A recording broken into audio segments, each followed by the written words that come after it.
Christian Parenting.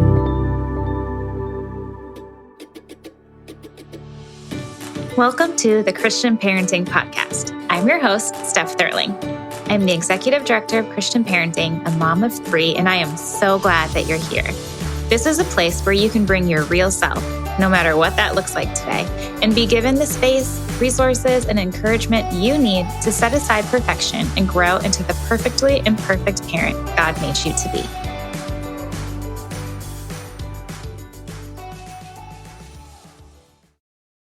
Hey everyone, today we are welcoming back Pastor Craig Groeschel on the podcast, and I am so excited to have him on again. Pastor Craig is the pastor at New Life Church in Tulsa, Oklahoma, and he is the host of the Craig Groeschel Leadership Podcast, and he's written over 15 books. His latest book is Think Ahead, 7 Decisions You Can Make Today for the God-honoring life you want tomorrow. As parents, it's so easy to get overwhelmed by the many decisions that we have to make every day. Pastor Craig encourages us to pre-decide certain things so that decisions are easier to make and we can be more consistent and lead a simpler life that reflects our family values. Today, we talk about why decision-making is hard, how pre-deciding certain things can make it easier, and how our decisions reflect our family values. And as always, Pastor Craig leaves us with encouraging wisdom about just how fast parenting goes and how to make the most of every stage. He is quick to remind us that relationship with our kids should always be our highest priority, even when it's hard to put relationship over structure, efficiency, or image, or anything else. I think that you're going to leave this episode feeling a little lighter and very encouraged. Hi, Pastor Craig. Welcome back to the Christian Parenting Podcast. Steph, I'm glad to be back. I love your ministry. What you do is so important, and I'm honored to be with you again. Yeah, thank you. You have been on once before. But I said before we started recording, your family has grown like quite a bit since last time you were on. So tell us the latest and greatest and what's happening in your family. Yeah, I couldn't even estimate how many more family members we've added since the last time we talked. A couple. Yeah, at least a couple. We have Steph. We have 6 grown children now, which is hard to say because we blinked and they were grown so quickly. And I've got 4 of them are married, and I've got 1 daughter who is engaged to be married, and another son who's dating right now. And then we have 5 grandchildren with number 6 on the way, and candidates for more coming. So it's a really, really, really fun season right now. How old are the grandkids? The grandkids are actually, we have a birthday today, and we are from 7 down to about 1, and with 1 more coming and several other very, very in love. And so there's a lot of them, and we're having a blast. Yeah, that's such a fun stage. What's your favorite part about grandparenting? You know, this is crazy. So as a dad, I was really hands-on with the kids, and we had lots of family traditions. And now doing the very same things that I did with my children, with my grandchildren, and seeing them born into the family traditions are a blast. A couple of weird things. I created a character in imaginary stories that we told all 6 of our kids for on and on about the dog fairy. The dog fairy is a dog fairy that lives under the bed, and there's a magic secret door that appears, and the dog fairy comes in the rooms and plays, and you can go down into dog fairy land where there's bad elves. And so anyway, now my grandkids are big dog fairy fans. And then I took my grandkids on a 4-wheeler ride in the woods next to our house, the very same trails I took my kids on, I'm taking my grandkids on. And so there's just this richness of kind of family traditions and seeing them enjoy the very same thing that their parents did. I love that perspective. That's so amazing. And such a blessing that you get to do that, and that your kids live close enough that you can do it regularly too. And then I might have asked my 30-year-old daughter to go on the 4-wheeler with me just for old time's sake, and she did. And I almost cried on the 4-wheeler ride, taking my 30-year-old daughter on the same ride she went on as a baby. That's so fun. I love that. Okay, so at this point in your parenting journey, where you get to do your grandparent, you get to interact with your adult kids in the way that you do, speak to the parents who are earlier in this journey, like me, and what is the one thing that you want every parent to know? So it's a really big question. I'd say I think there's one thing to know is that relationship matters more than you can imagine. Mm. That, there were so many things, Steph, that we got right, so many things that we didn't get right. There were battles that we thought they were bigger than they really were. And at the end of the day, with 6 grown kids faithfully serving Jesus in their marriages and serving the local church, I think if there's one thing that we fought for was to keep the relationship intimate no matter what. And it wasn't always easy, but a lot of times we want them doing what we asked, and we might just want results more than we want relationship, or we want obedience more than we want relationship. And so if there's anything I've learned, is that really keeping the communication lines open. It takes more work than you can imagine. And as grown kids, we are parenting more today than even we were early on because the relationship's there. And so it's almost every day with 6 kids, phone calls that last quite a bit of time because we're still very involved and honored to be so, but it's all relationship based. And it takes a lot of work to keep the dialogue consistent through the different parenting seasons. And you have to change your strategy on how you create relationships during each season of parenting. Yeah, that's a really refreshing perspective and a good point, because I think I have a very close relationship with my parents. I want to have a close relationship with my adult kids when they get older, but it is really easy right now to get bogged down in obedience and results. And when I'm just trying to get homework done and get to school on time. Yes.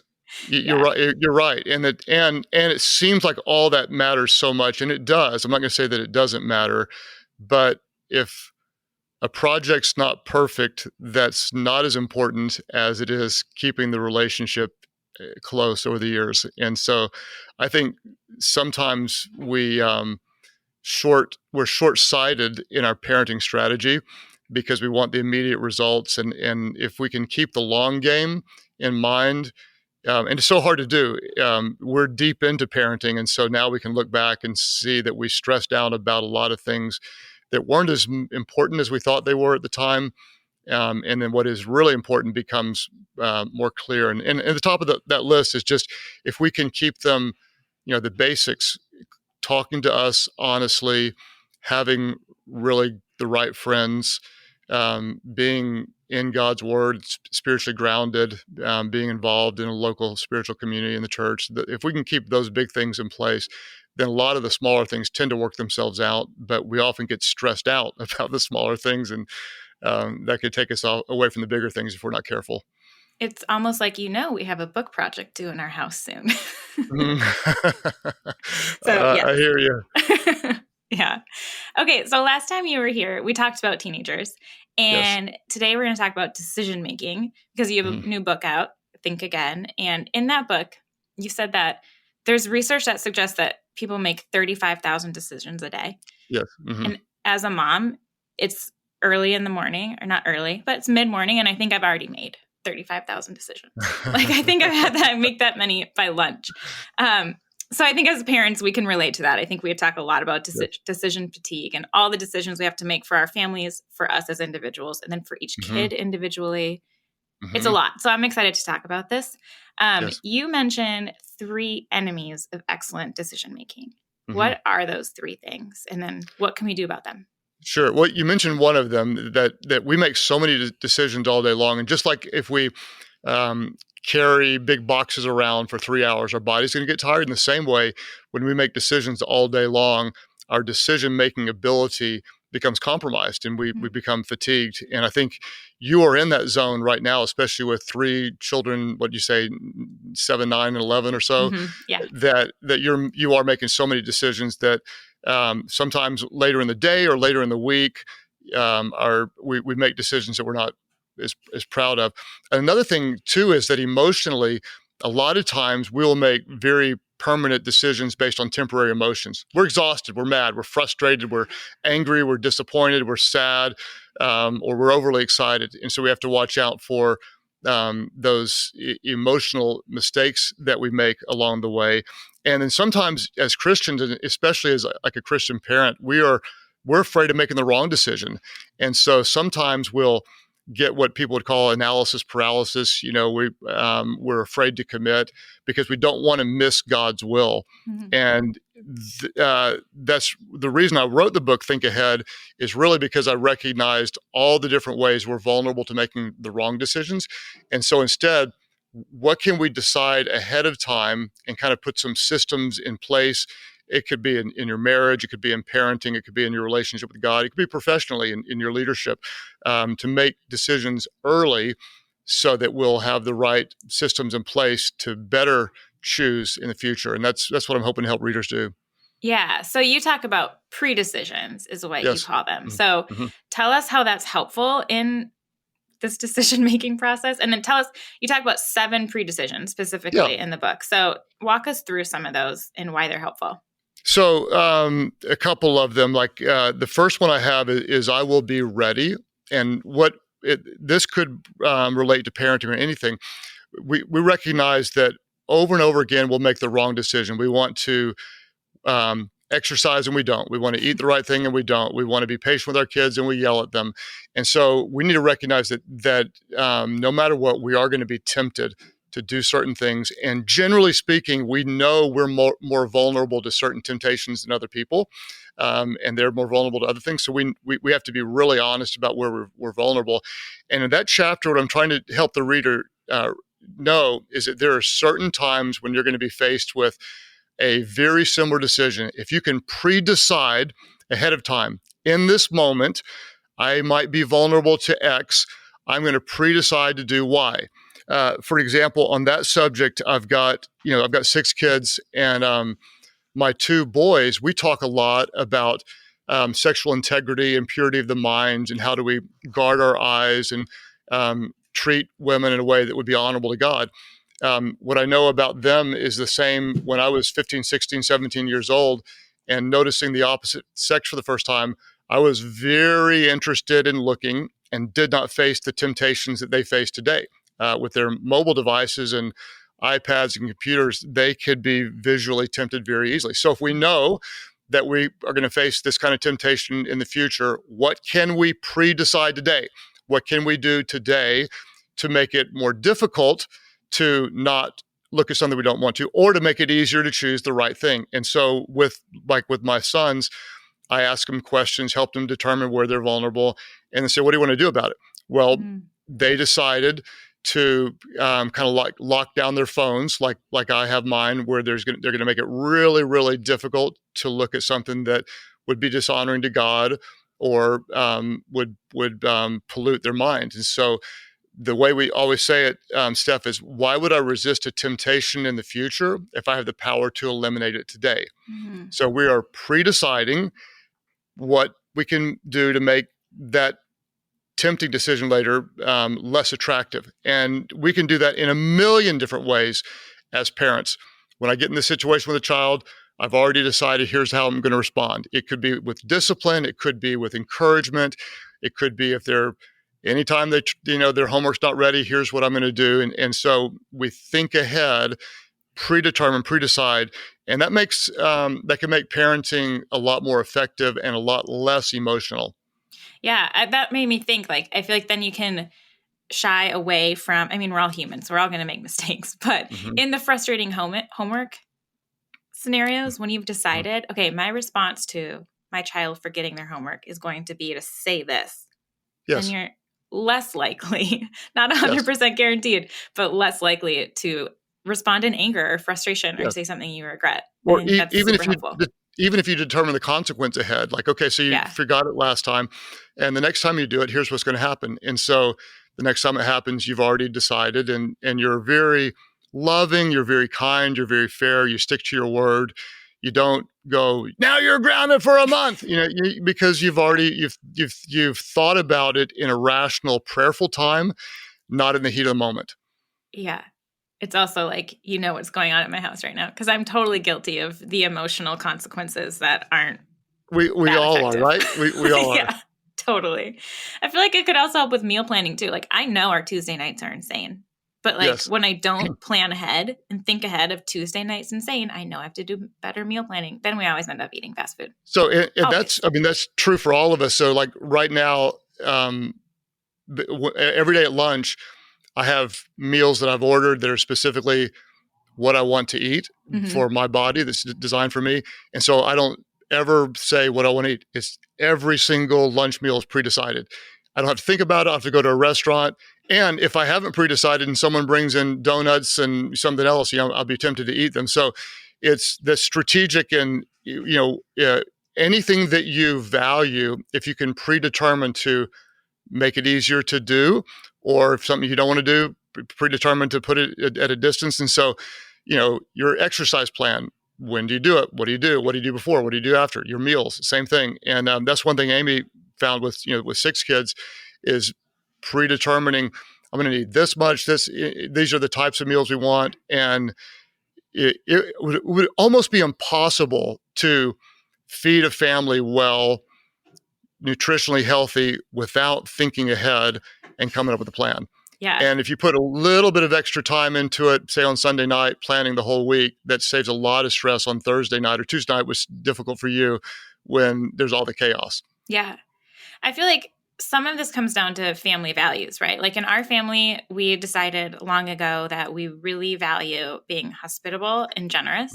Mm-hmm. And so we pre-decided to do that. Like when there's an opportunity to host something, it's just kind of a given that we decide, yes, we'll open our home and we'll do that. So I think can some of these pre-decisions change based on the family? And then what are some of the other ones that you talk about? And can every family look a little different? Well, a million times over, yes. And so what you're doing is kind of the heart of the book. When your values are clear, your decisions become easier.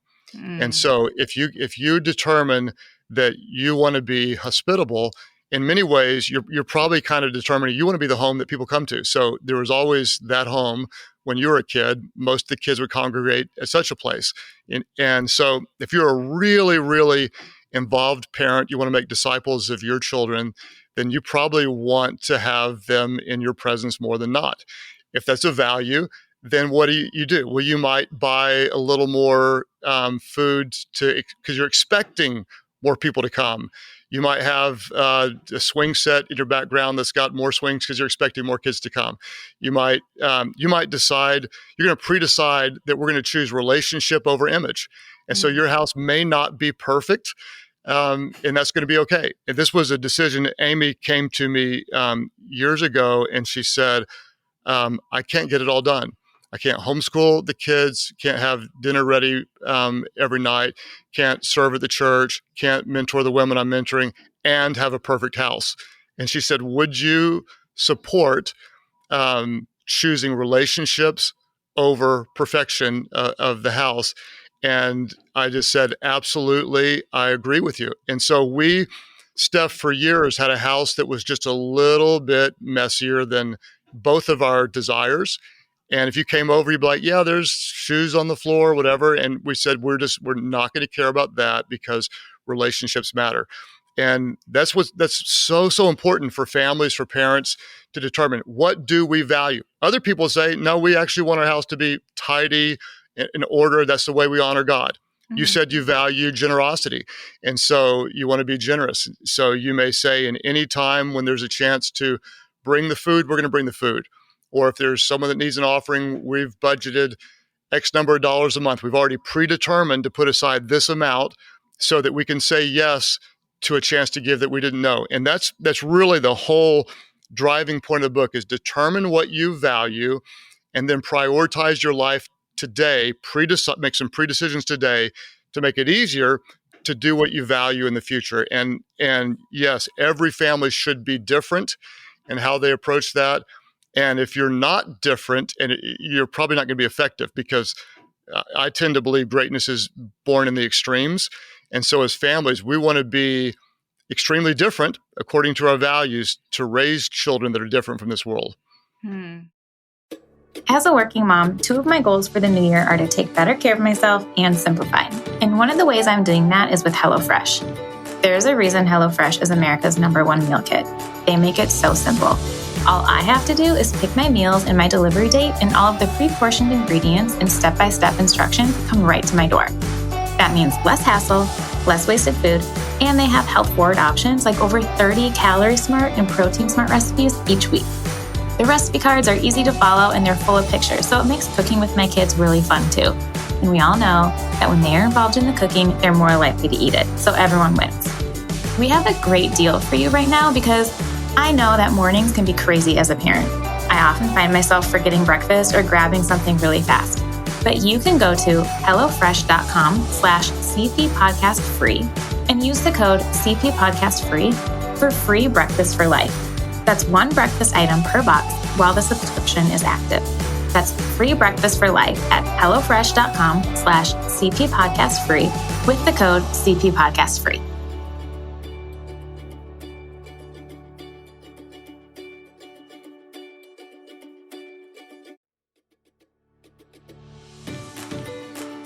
I've shared a little bit about how hospitality is one of the core values in our house.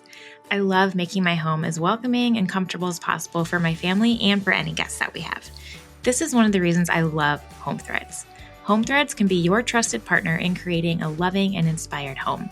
At homethreads.com, you can explore furniture designed with the values of Christian parenting in mind. From prayerful spaces to family-friendly comfort, their pieces are crafted to nurture your children's hearts and souls. Home Threads has everything you need for every room of your house, from bedding and decor to kitchenware, blankets, and even furniture. You can visit homethreads.com/CPPodcast today and get your code for 15% off of your order. Raising a family with your values should be reflected in every corner of your home, and with Home Threads, you can love where you live.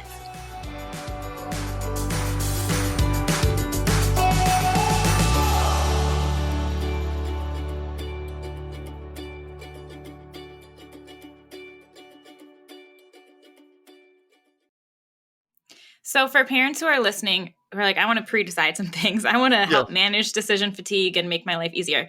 What are some of the other 7? But because if they don't know, if they're like, I have no idea. Like, give me an idea, Pastor Craig. Yeah. So great. So one of them is consistency. It's not what we do occasionally that makes the difference. It's what we do consistently. Mm-hmm. And so what we want to do is, as parents, one of the best ways we can communicate love to our children is with consistency.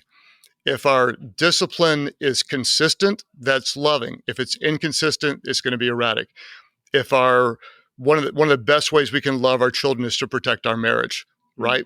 Mm-hmm. Many very well-intentioned parents slip into child-centered parenting. That feels right. It feels loving, but it's actually puts the children in more of a compromised situation than if we prioritize the marriage first. So we might pre-decide a date night, once a month or once a week. And so if we want to love our children, so let's just walk through an exercise. I'll do this with you. Outside of being hospitable and generosity, what's another value that you have for your family? Close family relationships. Okay, close family relationships. Yeah. So when do you find yourself experiencing closeness, and what would be the enemy of closeness? The enemy would be busyness. Okay. And distraction. Yes. And we end up being really close as a family. We love playing family games together. Okay. And family board games. Do you have a pre-decided family board game time? We do not have a pre-decided family board game time. Okay. So then what we do is say we should. But, yes yeah. Or no. So is it better to do that spontaneously for you, because it might be when you have a window, or would it be based on your family values? Would it be strategic to plan a time? And there's no right answer. What would you say? Yeah.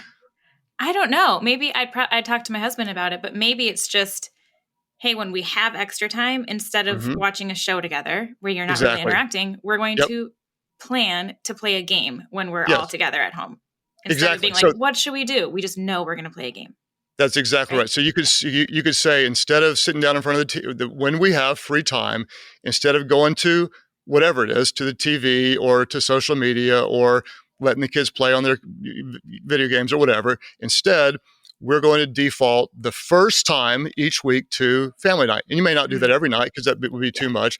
But the first time we have all free family time, we're going to go to game time. Or another family might have the same value, but say, we really never have that kind of free time. And so what we're going to do is we're going to block it off and determine that the first Tuesday of every month is family game time or the first, whatever. And so what you want to do is we don't want to be legalistic or rigid about this, but we do want to have predetermined rules. For me, it's kind of crazy. With 6 kids, life got busier and I had less time with my youngest than I did with my oldest because there was more moving parts.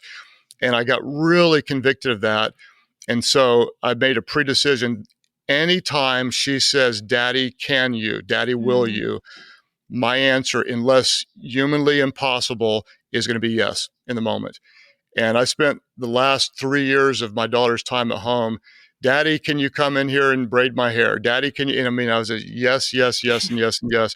And it was interesting. Before, everything was more important. I got to make this call. I got to finish this. I've got a book deadline. Almost everything was more. But when I made that pre-decision, there was almost no times where I didn't say yes to her because I'd predetermined to value her before she was out of the house. And so I would look at a million different ways we can do this as parents. What do you value? What's most important? What's getting neglected? What can you choose today to incorporate that into your life later? And if you don't, you will blink and they will be gone. And you'll be going, why didn't we? Why didn't we? Why didn't we? Yeah. When you were talking about that, and I guess I hadn't thought about this while I was reading your book, but when you're describing it, it sounds, and like you kind of said, like, it sounds like, it's going to be really rigid and we have to do this and this and this. If we pre-decide, we make all these pre-decisions, this is the way it's going to have to be. But I feel like there's so much freedom in that because you get to make fewer choices. You're less overwhelmed. Like there's freedom in the pre-deciding, even though it seems like it could be just following rules and being really rigid. And like, Isn't that just like the gospel is, right? Like it feels like following Jesus might be too many rules and too rigid, but it's not. No, there's a verse, and this is slightly out of context, but in the Old Testament it says the boundary lines have fallen in pleasant places. And I think that's so true with kids. Like what are rules that you have in your house? Those are predetermined guidelines for behavior. Those are pre-decisions that you made. When you're consistent in communicating those rules, your kids feel safe. Yeah. They know if there's a boundary that they can't cross, and they know you love them, they actually feel well parented in that. And what tends to happen, because we love our kids, we say yes, we end up becoming busier, we get distracted. And in an attempt to really give them what's best, we end up letting everyone else dictate what we do with our time. And we're not proactively giving them the experiences that matter most. It's crazy. Just as a pastor, Steph, parents that don't go to church consistently drop their kids off on Wednesday night and basically say, teach them something about God. Well, if you don't prioritize God in your own home, the odds of them just putting him first go way, way down. And so I hope your community doesn't hear this as a rigid, you've got to make all these rules.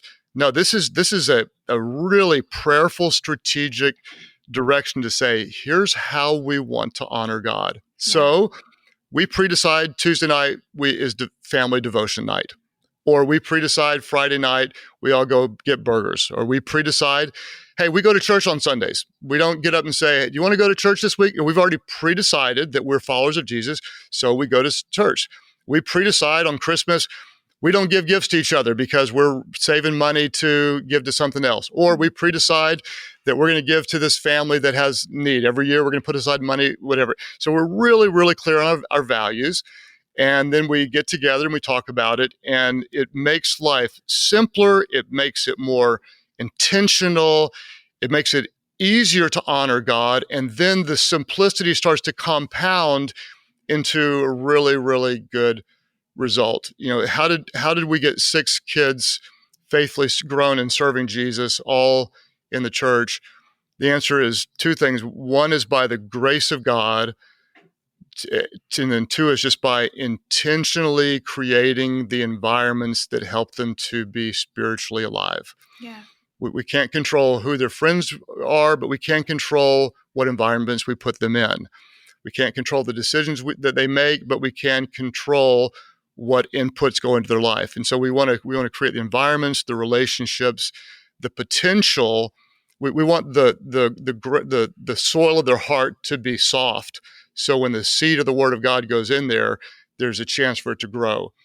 We can pre-decide a lot of things that make that more possible, or we can let the wave of the culture take us just where everybody else goes, and we're going to wonder why our kids are hurting and in all sorts of trouble.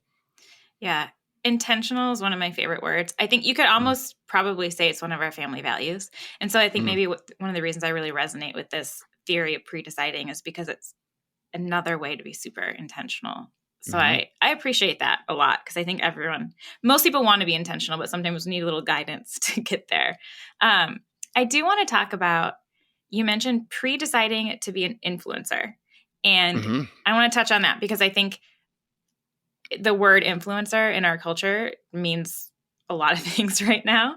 So I want to talk about that. But like, why, like, in what way are you encouraging people to pre-decide to be influencers? And then how does this apply to parents with their relationship with their kids, or even maybe older kids, how they can be influencers? Sure. Well, big question. So first of all, I think we need to reclaim the word influencer and take it away from the modern version. So when I was growing up, your Sunday school teacher was an influencer. Your coach had a great influence in your life. Your favorite 6th grade teacher influenced you. We know our friends influenced us. So today, if you say, what's an influencer? They would say it's, someone that's got a big YouTube channels, a lot of subscribers, Instagram, verified person who pitches products or whatever. And what we need to recognize is that the greatest command of Jesus, we're going to love the Lord our God with all our heart, mind, soul, and strength. And the last thing he said before leaving earth was go into all the world and make disciples. In other words, like go and be influential. We're called to be salt. We're called to be light. We're called to be ambassadors. And so as parents, we need to embrace the calling that if we're not actively engaged in an intentional relationship with our children, the world will influence them, culture will influence them, and their friends will influence them faster than we will. We're influencers. If you are a parent, you're an influencer, and you want to be the number one influencing voice in the lives of your children. The second thing that we know is going to influence them is their friends are going to influence them. And so again, we cannot control which friends they choose, but we can control which environment we put them in. I had a son that was a great soccer player, and he was on the best team with a lot of bad influences. And so prayerfully, we moved him from the best team to a lower ranked team to put him around better kids. He hated that. He was mad. He was hurt. And years later, he said it was the best decision that we ever made for him. In hindsight, he saw what it did. So we want them to be influenced by the right people. Then what we want to do ultimately is we want to teach them to be the influencers, that everyone's going to lead someone, and we want our children to know who they are in Christ. We want them to have confidence, and we want them to recognize that if they're in school or they've got friends or whatever, that they are the ones that are going to lead people closer to Jesus rather than letting other people lead them away. And so I wrote a whole chapter in that of predetermining to be an influencer. And in many ways, what you said, Steph, is you want to be the home that people come to. What are you choosing? That's influence, right? Mm-hmm. When they're in your home, you can help bring them into an environment that's God-honoring. That's being an influencer. And so we're going to pre-decide. And that might mean mom might say, I am going to go ahead and serve on the PTA board because I want to bring a godly influence, or I am going to join this other Mother's Day out group because these other ladies really need a godly influence. And if we pre-decide that I am going to choose to make a difference, then that will make some of the opportunities we have more clear as if we say yes to them, or clear if we say no to them.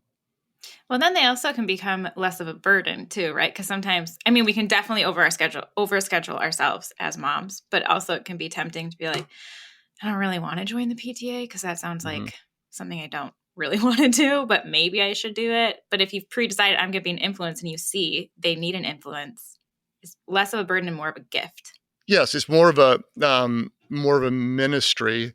And it's something you do with a pure heart than an obligation. Yes, it's something, I get to do this rather than, I have to do it. Yeah. Changes the meaning.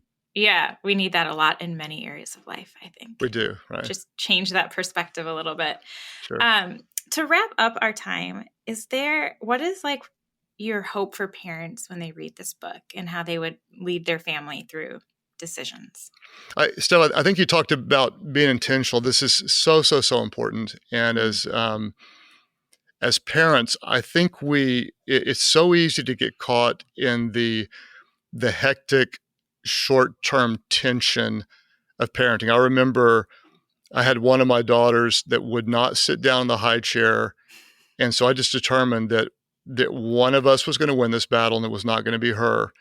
And on that day, we fought and fought and fought. I was going to get her to sit down and she was not going to obey. And it got to where I thought, if I do any more, this is going to be abusive. I lost the battle. And I just thought, this child is destined to go to jail. And, and it's like, it's so funny because it was not that big of a deal. Mm-hmm. And there are so many times as a dad or as parents that Amy and I would be zeroing in on a behavior, an outward behavior, rather than focusing on the heart. What I want to do is I want to try to guard the relationship, and I want to parent to the heart. And I really want to choose my battles carefully. So there are some things, if you're in a Groeschel home, this is what we value and this is what we do. And then there are a lot of other areas where there's going to be almost appear to be too many freedoms. If we're guiding our children's hearts, have them with the right friends, then we can actually relax and give them a lot more freedoms. And legalism is, strict, loving rules is good parenting. Legalism is disastrous. And so what's the difference between a loving rule and legalism? Well, legalism is really the absence of relationship. And so we have to guard the relationship. If there's anything we can do is keep kids talking. Just some little things is, we have 6 kids. All 6 of mine would talk under different circumstances. And you have to find the language of communication for your child. My oldest would talk by text or in writing, so we would leave notes. My second would talk only after the lights were out and we're in bed next to each other, just talking. My third had to be active. There had to be movement, had to be stuff going on. My fourth will talk anytime. My fifth one, you have to be playing ball. Like you literally, the ball goes back and forth, and he'll talk nonstop. And the sixth one, it talks at any time. But you learn the communication styles when they talk. And then, especially when they get older, the moment they want to talk, you drop everything because those windows come and go. You don't know when they're going to come, and you seize them when they do. You drop everything. If your 16-year-old wants to talk and it's 11 o'clock at night, you decide we're not going to bed. We're going to talk. If you're busy on something else, you put it aside. But that relationship matters so much, and I think God loves your children even more than you do. If you can remember that, He's very active in their lives, and a lot of times they have to stub their toe in order to realize that hurts, not to do it again. Don't panic if they do. Sometimes God's natural consequences are better discipling tools than your rules, and keep the marriage strong, centered around Jesus. Guide your children, keep the relationship, and you'll wake up one day and say, "Wow, the Holy Spirit actually did more through them than we could imagine," and you'll enjoy a great spiritual legacy in years to come. Thank you. I feel like everything you've shared today has been very practical and helpful, but also just so encouraging. So I know that my listeners are going to leave here feeling a little lighter. So thank you. I hope so. And I really applaud what you're doing, and especially you're in the middle of it right now. And these seasons are intense. Each one is different. Every season's important, and recognize those seasons and try to enjoy them because they pass quickly. Thank you. Thank you so much for being on. I'm going to link everything in show notes that everyone can connect with you and get a copy of the book and Excellent. all of those things. Yeah. Thank you. Thank you for being on again. Yeah. Thanks. Thank you so much for joining us. I have links to find Pastor Craig and his book in the show notes. I really encourage you to go through the exercise that I went through with him and ask yourself, what is something you value as a family? What are you doing in your life to encourage that value? And then what decisions need to be made now to incorporate that value into your family regularly? I hope that you have a wonderful week. May God bless you. May you remember that He loves you and your kids with a fierce and steadfast love. May all you do in your parenting reflect that love this week, and may you be given the space and capacity to focus on meaningful relationship with your kids and spouse. Thank you so much for listening to the Christian Parenting Podcast. Make sure to like and subscribe so you don't miss an episode. And if you love this podcast, would you please consider leaving a review and sharing it with a friend? This is the best way to reach more people and encourage even more parents. Christian Parenting is a donor-funded ministry, and we rely on friends like you to keep podcasts like this going. So to find out more about Christian parenting and to make a donation, head over to christianparenting.org or at christianparenting_org on Instagram. Thank you again. See you next week.